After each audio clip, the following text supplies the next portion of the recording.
Hello everyone, crack TET में फिर से आपका स्वागत है।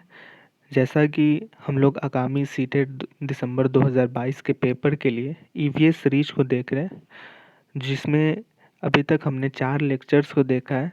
अगर आप नए हैं तो आप पहले उन लेक्चर्स को देखें, जिससे आपको चीज़ें स्पष्ट रहेगी। जिसमें हमने यात्रा, फूड, जीव एवं जंतु और उसके अलावा आश्रय, हमने इन सब चीज़ों को अभी तक पढ़ा है। और आने वाले वीडियोज़ में बाकी जो भी चीज़ें हैं जो एग्ज़ाम में पूछे जाते हैं, उसको भी हम लोग डिस्कस करेंगे। और साथ में पेडागोगी के जो इम्पोर्टेंट सेक्शंस हैं, जहाँ से प्रति वर्ष 2 से 3 प्रश्न एक सिद्धांत से या एक टॉपिक से आते हैं, तो उन टॉपिक्स को जो बहुत ही ज़्यादा इम्पोर्टेंट है, जो 6-7 टॉपिक्स हैं, जिससे लगभग 15 में 10 से 12 प्रश्न आते हैं और बाकी 2-3 प्रश्न उनसे संबंधित होते हैं। तो उनको भी हम लोग आने वाले वीडियोस के माध्यम से कंप्लीट करेंगे। उसके अलावा जो भी पोर्शन है सीडीपी, हिंदी वगैरह, तो उनको भी देखने का प्रयास करेंगे। और उम्मीद करूँगा कि इन सीरीज के माध्यम से आपको ज़्यादा से ज़्यादा लाभ पहुँचे और आने वाले एग्ज़ाम में आपकी सफलता की दर ज़्यादा हो। तो चलिए आज की हम लोग सीरीज़ देखते हैं। जो हमारा टॉपिक है, चीज़ें जो हम करते हैं, things we can make and do. तो इसके माध्यम से हम लोग जो भी आचमन की क्रिया है, कीपन की है, घर्षण या जो भी है, इसके फैक्ट और इसके कॉन्सेप्ट, उन सभी चीज़ों को हम लोग कंप्लीट करेंगे। और उनसे जो भी आने वाले प्रश्नों की संभावना है, उसको भी हम लोग इस सीरीज के माध्यम से, आज के इस वीडियोस के माध्यम से हम लोग कंप्लीट करने का प्रयास करेंगे। तो पहला है चीज़ें जो हम करते हैं। पदार्थ, पदार्थ जिन वस्तुओं में द्रव्यमान होता है और जो स्थान घेरती है, उसे हम पदार्थ कहते हैं। पदार्थ को 2 आधार पर वर्गीकृत किया जा सकता है, भौतिक एवं रासायनिक। भौतिक गुणों के अंदर जो फिजिकल इसके गुण है, क्वालिटी है, फिजिकल क्वालिटी है, उसके आधार पर पदार्थ का वर्गीकरण 3 चीज़ों में होता है: ठोस, द्रव, गैस। ठीक है, लिक्विड, सॉलिड एंड गैस। तो पहला है ठोस, सॉलिड। पदार्थ का वह रूप जिसका आकार एवं आयतन निश्चित होता है। उदाहरण के लिए पुस्तक, सेल फोन, ईंट आदि। तो यहाँ से एक डायरेक्ट प्रश्न पूछेंगे कि आकार और आयतन किसके निश्चित होते हैं, या ये पूछेंगे कि भौतिक गुण के कौन सा पदार्थ का आकार एवं आयतन निश्चित होता है, तो वो होगा ठोस। और दूसरा पूछ सकते हैं कि पुस्तक, सेल फोन या ईंट, इनमें से कोई एक रहेगा, ये कोई भी हो, इसके अलावा भी जो आते हैं, तो पूछेगा कि ये किसके उदाहरण है, ठोस, द्रव या गैस। तो इस तरीके से 2 माध्यम से इसके प्रश्न पूछने की संभावना है, और ऐसे ही प्रश्न पूछे भी जाते हैं। दूसरा है द्रव, लिक्विड। पदार्थ का वह रूप जिसका आयतन निश्चित है लेकिन आकार अनिश्चित है। यानी जो उसका आयतन है वो निश्चित है, लेकिन इसका आकार निश्चित नहीं है। उदाहरण के लिए पानी, रस, तेल। तो इन सब चीज़ों का एक आयतन निश्चित है कि कितने आयतन में इनका घनत्व होगा, लेकिन इसका जो आकार है, ये कितना बड़ा आकार है, ये निश्चित नहीं है। तो इससे क्या प्रश्न पूछेंगे कि बताइए कि भौतिक का वह गुण जिसका आयतन निश्चित है लेकिन आकार अनिश्चित, उसे क्या कहते हैं, तो उसे द्रव कहते हैं।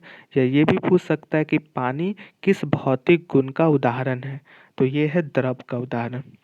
तीसरा है गैस।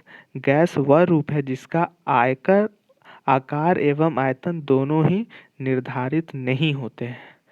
तो इससे 3 प्रश्न बनने की संभावना है और 3 उदाहरण के रूप में बनने की संभावना है। तो इसको हमने समझा। और ये हमने भौतिक गुण के आधार पर पदार्थ का वर्गीकरण देखा। अब है रासायनिक गुण के आधार पर पदार्थ का वर्गीकरण, जिसमें होते हैं 4 प्रकार। पहला है तत्व। तत्व तत्व के अंदर आते हैं धातु और अधातु, यानी मेंटल एंड नॉन मेंटल। दूसरा है यौगिक, तीसरा है मिश्रण और चौथा है मिश्र धातु। तो पहले हम लोग देखते हैं तत्व किसे कहते हैं। पदार्थ जो समान प्रकार के तत्वों से बना होता है, जिसे धातु या अधातु के रूप में वर्गीकृत करते हैं। यानी पदार्थ जो है वो समान प्रकार के, माने एक ही प्रकार के तत्वों से बना होता है, उसे ही हम लोग तत्व कहते हैं। यानी जो पदार्थ है, जो मटेरियल है, वो एक ही प्रकार के तत्वों से बना है, उसे ही तत्व कहते हैं। ठीक है। ये दो भागों में वर्गीकृत होता है, धातु यानी मेंटल, अधातु यानी नॉन मेंटल। मेंटल किसे कहते हैं? पदार्थ जिसे नवीन रूप से तैयार करते हैं, पॉलिश करने या टूटने फूटने पर एक चमक उत्पन्न करती है तथा विद्युत और ऊष्मा की चालक होती है।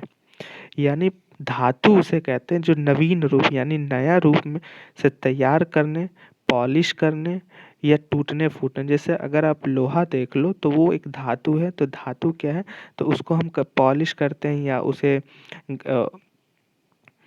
उसे जब हम लोग पॉलिश करते हैं तो उसमें एक चमक उत्पन्न होती है। आप देखते होंगे कि अगर उसमें जंग लगा है तो जब हम उसे पॉलिश करते हैं तो वो क्या होता है, जंग लगने के बाद पहले वो लाल रहता है, लेकिन जंग जब हटता है तो वाइट यानी वो वास्तविक रूप में आता है। ठीक है। और ये विद्युत और ऊष्मा का चालक है। तो एक प्रश्न ये भी पूछ सकता है कि विद्युत और ऊष्मा का चालक कौन है, तो वो है धातु। या उदाहरण के रूप में पूछ सकता है कि लोहा, तांबा, सोना, चांदी जो भी है, तो उसमें से विद्युत का और ऊष्मा का चालक कौन है। ठीक है। तो इस तरीके से प्रश्न पूछे जा सकते हैं। आगे है, धातु लचीला या तन्य होता है एवं पारे को छोड़कर धातु मुख्यतः ठोस अवस्था में पाई जाती है। ठीक है। अगला है अधातु। अधातु लचीलापन, तन्यता, चमक और घनत्व की कमी होती है। यानी ये लचीलापन नहीं होता जैसा धातु होता है, इसमें चमक की भी कमी होती है और इसका घनत्व ज़्यादा बड़ा नहीं होता है। इनका गलनांक यानी गलने एवं क्वथनांक बिंदु कम होता है, जैसे सल्फर, कार्बन, ये जो एग्जाम्पल है अधातु के हैं। रासायनिक गुण के आधार पर दूसरा जो वर्गीकरण है वो है यौगिक। यौगिक ये दो या दो से अधिक तत्वों के निश्चित अनुपात में संयोजन से बनता है और इसका निश्चित रासायनिक सूत्र होता है, जैसे CaCO3, कैल्शियम कार्बोनेट, जल H2O। तो ये क्या है, ये यौगिक के उदाहरण है। तीसरा है मिश्रण। मिश्रण में होता है कि दो या दो से अधिक तत्वों को हम अनुपात में मिलाकर बनाते हैं। उसमें क्या था, यौगिक में कि अनुपात में संयोजन से बनाते हैं और इसमें है कि अनुपात को मिलाकर बनाते हैं। इन्हें पृथक्करण विधि द्वारा अलग किया जा सकता है। उदाहरण के लिए मृदा, महासागरीय जल, सीमेंट, धुआं आदि। तो यौगिक क्या है, यौगिक बेसिकली है कि दो या अधिक तत्वों के अनुपात के संयोजन करते हैं जिससे यौगिक का निर्माण होता है और इसका निश्चित रासायनिक सूत्र होता है। यानी CaCO3 है, H2O हो, CO2 हो या O2 हो, तो ये निश्चित है, तो इसे यौगिक के श्रेणी में रखा जाता है। और मिश्रण क्या है कि इसे अधिक तत्वों को मिलाकर बनाते हैं और इनका पृथक्करण जो होता है, पृथक्करण के विधि द्वारा अलग किया जाता है। यानी दो जब यौगिक होंगे तो उसे जो जैसे दो रासायनिक जो सूत्र होंगे तो उसे अलग करके जो बनाते हैं उसे मिश्रण की ही अंतर्गत रखते हैं। ठीक है। जैसे उदाहरण में हमने देखा मृदा, महासागरीय जल आदि। और इसका चौथा जो है रासायनिक गुण के पदार्थ का जो वर्गीकरण वो है मिश्र धातु। मिश्र धातु किसी अन्य तत्व का मिश्र धातु कहलाता है, जैसे 22 कैरेट सोना, इस्पात, ये सब जो है ये मिश्र धातु है। तो हमने अभी तक देखा कि भौतिक गुण के आधार पर कितने प्रकार के पदार्थ होते हैं, तो 3 प्रकार, ठोस, द्रव, गैस। इसके हमने उदाहरण देखे, इसके अर्थ देखे और उसके बाद हमने रासायनिक गुण के आधार पर पदार्थ का वर्गीकरण देखा, तत्व, यौगिक, मिश्रण एवं मिश्र धातु। इसके हमने उदाहरण देखे, इसे कहते क्या है। ठीक है। अब अगला है पृथक्करण विधियाँ, यानी जो हम लोग पृथक्करण करते हैं उसके कौन कौन सी विधियाँ हैं, और इससे तो 1 से 2 प्रश्न हर वर्ष पूछे ही जाते हैं। तो पृथक्करण विधियाँ में है जो ठोस अवयवों को अलग करने के लिए है, यानी जो सॉलिड जो पार्टिकल्स है उसे अलग करने, जैसे बिनना। तो बिनना जो है हाथों से की जाने वाली प्रक्रिया, जैसे अनाज से कंकर। अनाज से जो हम कंकर निकालते हैं उसे बीनना कहते हैं, ठीक है। फटकारना, अनाज के खाए जाने भागों को भूसी से अलग करने के लिए प्रयोग किया जाता है। जैसे अगर हम चावल है तो चावल को फटकारते हैं तो जो भूसी है वो अलग हो जाती है। गेहूं में तो गेहूं जो फटकारते हैं तो गेहूं के जो पार्टिकल्स है वो अलग हो जाते हैं। ओसाई, फटकारने के बाद की जाने वाली विधि अनाज में मिली भूसी को अलग करने के लिए इस्तेमाल करते हैं। आप अगर गांव में देखते होंगे जब चावल की खेती होती है, धान जब पिटा जाता है तो चावल को जब हम लोग पंखे के सामने रखकर उसके जो चीजें हैं वो अलग करते हैं तो उसे ओसाई कहते हैं, ठीक है, ओसाना। चौथा है छानना या निस्पंदन। इस विधि में आटे को छानने के लिए चलनी का उपयोग, जैसे हम आटे की चलनी से जो छानते हैं उसे क्या कहते हैं, छानना। यानी आटा का जो चलनी है उसमें से आटा शुद्ध अलग करना और उसके जो कुछ चीजें जो अंदर रह जाती है उसे अलग करना, ये छानना, ये निस्पंदन का उदाहरण है। अगला है चुंबकीय पृथक्करण, ठीक है। चुंबक का उपयोग पृथक्करण के लिए किया जाता है, जैसे लोहा, कोबाल्ट, निकल आदि को पृथक करने के लिए इसका उपयोग किया जाता है। चुंबकीय जो मैग्नेट है, मैग्नेट क्या क्या है, जैसे लोहा, कोबाल्ट है तो ये सब मैग्नेट है, तो इसे पृथक करने के लिए चुंबकीय पृथक्करण का उपयोग किया जाता है। अगला इम्पोर्टेंट है ठोस और द्रव पृथक्करण की विधि। सॉलिड एवं लिक्विड की जो हम पृथक्करण करते हैं उसके कौन कौन से विधि हैं। पहला है अवसादन। इस विधि के तहत ठोस कण युक्त जल बर्तन की निचली सतह पर एकत्र होने लगते हैं। ठोस कणों का नीचे एकत्र होना गुरुत्वाकर्षण के प्रभाव के कारण होता है। देखो, जैसे जो सॉलिड पार्टिकल्स है, अगर हम किसी जल में रखते हैं तो वो जल की बर्तन, जैसे आप मान लो सॉलिड पार्टिकल्स में अगर आप सोने वगैरह रखते हो तो उसके जो पार्टिकल्स मेन है तो वो क्या होते हैं, वो उसके पार्टिकल जम के नीचे में जम जाते हैं, ठीक है। जो ये क्यों होता है, ये इसका कारण होने का रीजन है ग्रेविटेशनल फोर्स। तो इसके कारण क्या होता है, इसके प्रभाव के कारण वो जो पार्टिकल्स है, जो ठोस कण है, वो क्या होता है, बर्तन रखें या कोई भी चीज रखें जिसमें पानी के माध्यम से रखें तो नीचे में जम जाता है। तो इसे क्या कहते हैं, अवसादन प्रक्रिया। दूसरा है निस्तारण प्रक्रिया। ये क्या है, यह विधि अवसादन के बाद की जा सकती है एवं इसका उपयोग अविलेय तत्व पदार्थ के मिश्रण या द्रव व ठोस के मिश्रण को अलग किया जाता है, जैसे प्रलंबन। तीसरा है निस्पंदन। इस विधि में द्रव से ठोस अवयव को अलग करने के लिए एक जाल या फिल्टर पेपर का उपयोग किया जाता है। जैसे आप मान लो कि कभी कभी कल से बालू जो निकलते हैं तो हम लोग क्या करते हैं कि उसके जो मुहाने हैं उस पे हम लोग कुछ कपड़े बांध देते हैं, तो क्या होता है कि उससे जो चीज़ें जो रहती हैं, जो गंदगी निकलती है वो उसी में रह जाती है और शुद्ध पानी के रूप में हमें जल मिलता है पीने के लिए। तो ये क्या है, निस्पंदन विधि का ही उदाहरण है। द्रव फिल्टर पेपर या नेट से निकाला जाता है जिसमें ठोस कण फंस जाते हैं और छाने के पानी को अलग बर्तन में एकत्रित किया जाता है। वाष्पीकरण क्या है, वाष्पीकरण की विधि, इस विधि में ठोस युक्त द्रव मिश्रण को गर्म किया जाता है ताकि द्रव वाष्पित हो जाए और ठोस कण शेष रह जाए। इसके लिए आप वाष्पीकरण की जो क्रिया देखना है तो अगर आप चावल बनाते हैं तो उसकी क्रिया को आप देख सकते हैं। केंद्रापसारण, यह विधि है जिसमें कणों को उनके आकार, रूप, घनत्व, मध्यम की श्यानता और घूर्णन गति के अनुसार विलयन से अलग करने में केंद्रापसारण बल लागू होता है। अगला है आसवन। इस विधि में ठोस और द्रव के मिश्रण को गर्म करके प्राप्त वाष्प को एक अलग बर्तन में एकत्रित किया जाता है जिससे दोनों अवयव अलग हो जाते हैं और इस विधि को आसवन विधि कहते हैं। अब अगला है द्रव मिश्रण से द्रवों का पृथक्करण। कीप विधि से पृथक्करण, इस विधि में दो अविलेय द्रवों को अलग करने में किया जाता है जो मिश्रण नहीं होते हैं। कीप में मौजूद तरल पदार्थ दोहरी परतों का निर्माण करते हैं और एक द्रव ऊपरी परत और दूसरा परत नीचे की परत में एकत्रित हो जाते हैं। नीचे की परत का द्रव आसानी से निकाला जा सकता है और ऊपरी परत का द्रव शंकु में शेष बच जाता है। इस प्रकार दो द्रव अलग हो जाते हैं। अब कीप विधि का जो पृथक्करण है, जैसे आप मान लो दो अविलेय द्रव है जो विलेय नहीं होते यानी जो घुलते नहीं है, वो जो दो द्रव है उसे आप लेते हो जो मिश्रण नहीं होता, ठीक है।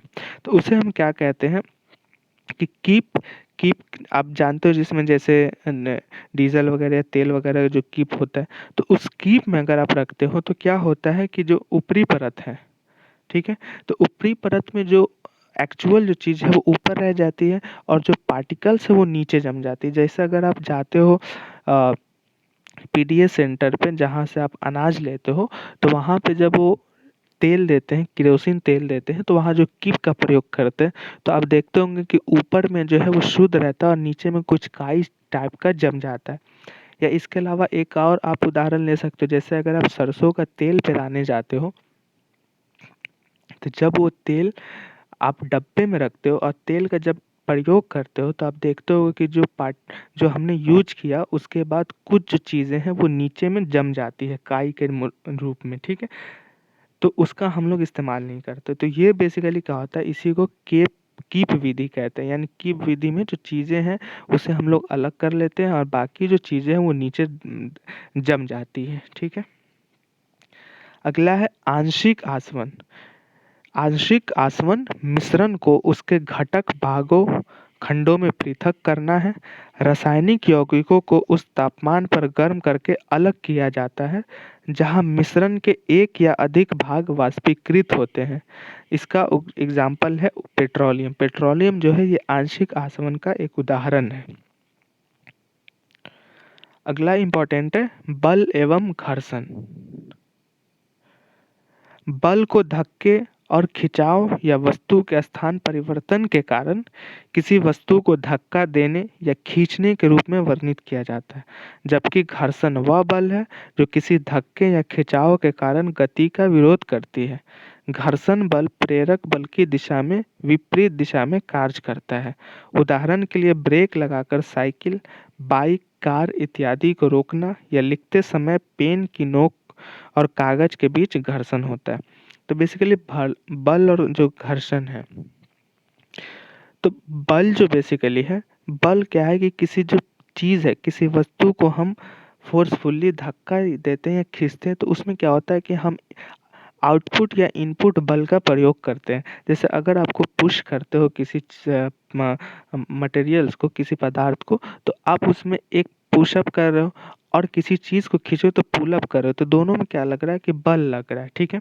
और घर्षण क्या करता है कि किसी चीज़ को क्रिया करता है। यानी अगर आप ब्रेक जो लगा रहे हो साइकिल में, तो ब्रेक जो लग रहा है साइकिल में, तो उसके घर्षण के माध्यम से जो ब्रेक लगता है साइकिल में तो उसके टायर में, तो उससे वो घर्षण की क्रिया के माध्यम से रुक जाता है, ठीक है। या बाइक में कर लो आप। तो ये जो चीज़ें हैं ये बल एवं घर्षण के उदाहरण हैं। तो आज हमने बहुत ही इम्पोर्टेंट देखा चीज़ें जो हम करते हैं और उसके जो भी उदाहरण है, जो भी कॉन्सेप्ट है उसको हमने अच्छे से समझा है। आगे हम लोग देखेंगे फेमस गेम्स एंड प्लेयर, यानी जो भी प्रसिद्ध खेल एवं खिलाड़ी हैं उससे संबंधित फैक्टों को हम लोग देखेंगे। आने वाले वीडियोस बहुत छोटे छोटे होंगे क्योंकि वो ज़्यादा बड़े हैं नहीं, तो वो आपको रिवीजन करने में आसानी होंगे। 5-7 मिनट में एक एक लेक्चर ख़त्म हो जाएंगे, तो इससे आपको रिवीजन में आसानी होगी। ये जो अभी जो 5 लेक्चर थे ये थोड़े लंबे होने के रीज़न से कि इसके चीज़ों आपको समझना था। अगर आप इसको बिना समझे याद करते तो आप बहुत सी चीज़ें याद करने के बावजूद एग्ज़ाम हॉल में भूलने की भी संभावना बनी रहती। तो हमने इसको बहुत ही डिटेल में समझा और आने वाले जो वीडियोज़ होंगे वो थोड़े छोटे होंगे, वो कम समय के होंगे, जिससे आपको कम समय में आसानी से चीज़ें याद करने में मदद मिलेगी। तो तब तक के लिए यहीं पे हम लोग ख़त्म करते हैं और फिर मिलेंगे नेक्स्ट वीडियो में। तब तक के लिए धन्यवाद।